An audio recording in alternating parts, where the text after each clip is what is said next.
ગોસ્વામી તુલસીદાસજી એ પછીથી સંતોની વંદના કરે છે અને મને ને તમને સત્સંગનો મહિમા કહે છે. વિવેક હોય તો જ માણસ કહેવાય, અને વિવેક સત્સંગથી જ મળે, અને સત્સંગ જોઈતો હોય તો રામની કૃપા સિવાય ના મળે.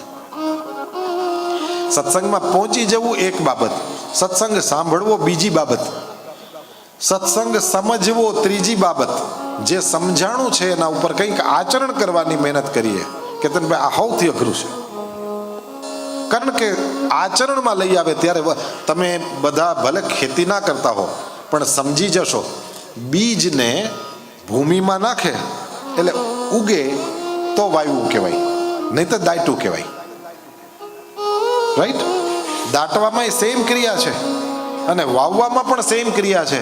એટલે ઉગે તો વાવ્યું કહેવાય, નહીં તો દાટ્યું કહેવાય. એમ આ અત્યારના 9 દિવસોમાં આ જે રામ